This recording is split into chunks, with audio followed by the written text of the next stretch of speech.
Hey guys, welcome to the Manga Aficionado. I'm MangaMatt, and this time we're going to be talking about one of the overlooked series in a rather famous mangaka's library, that person being Rumiko Takahashi, most known for her series like Ranma One Half and Inuyasha.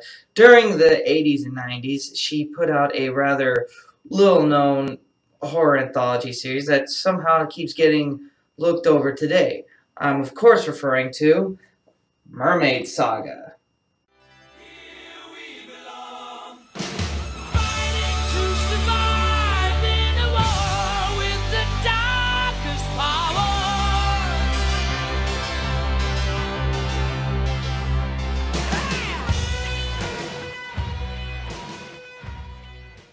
Mermaid Saga follows the passions and damnations of those that eat of a mermaid's flesh.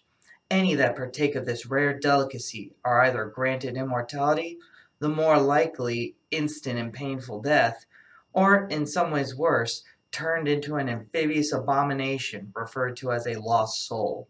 One such individual, Yuta, ate the mermaid's flesh and has been cursed with his immortality for 500 years. He spends his time searching for a living mermaid on the rumor that there is a way to have his immortality lifted. Following him is Mana, a woman turned immortal that was shackled and kept indoors her whole life as a part of a village ritual involving the flesh of an immortal. The two walk along their meandering mission and encounter others who likewise have tragic outcomes with sampling of the flesh and seek their own goals and dreams. Rumiko crafts a superb horror series, keeping the theme of immortality as a curse and how it ties to the ruination of love and revenge. Everyone in the series is willing to gamble on the chance of immortality to get what they want, keeping the characters' motivations relatable and oftentimes tragic. It creates a sense of drama and tragedy that is not often seen, and certainly not in the tight writing seen in this series. A good example is the story Dream's End, where Yuta and Mana are separated and find themselves on two sides of a long-standing conflict. Mana is rescued by a man-turned-lost soul that has managed to retain some of his humanity and can still speak. He is being hunted by a woodsman whom Yuta meets to tell him that he believes the creature in the woods, he refers to as Big Eyes, is responsible for slaughtering a village and taking his eye years ago. You've all seen this before. Mana stands up for the misunderstood monster, and Yuta sides with the hunter to want it dead, and eventually it's resolved with a good monster, and we all learn not to judge someone by their looks. I am not an animal! I am a human being! Except that's not what happens. They find in the cave he lives in countless skeletons and remains of people he's killed. Big Eyes says sometimes he gets headaches and blacks out for long periods. He has his humanity, but is still the cause of many deaths, so we get to see Yuta and Mana face the hard choice to kill him despite what it means to the end of his life on their conscience. Rumiko's art is as good as it ever was in her series.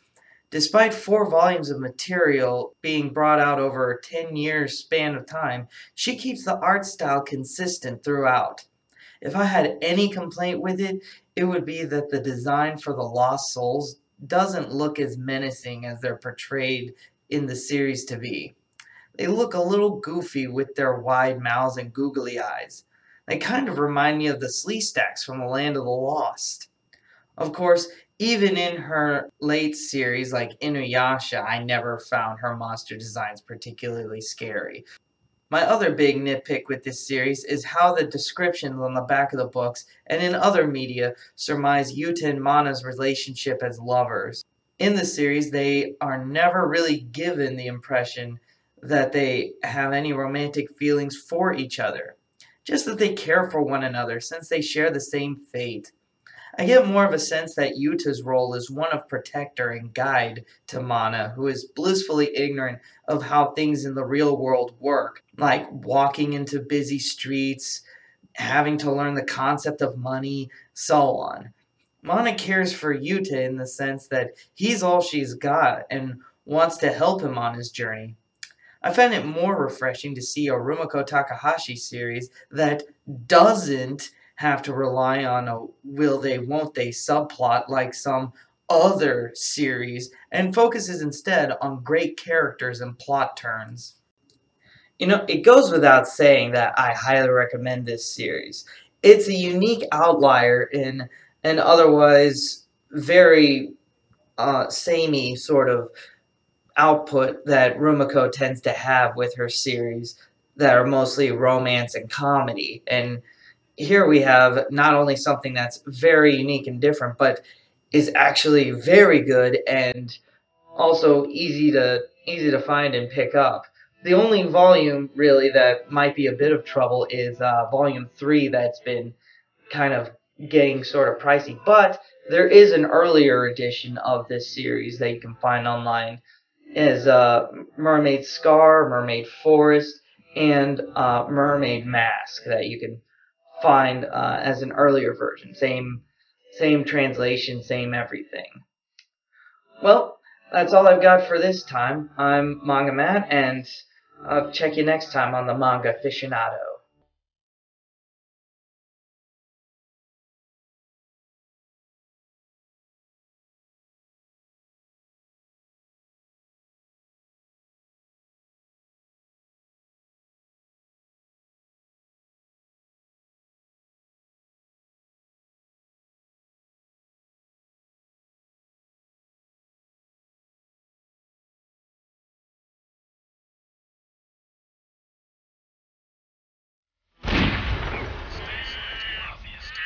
What is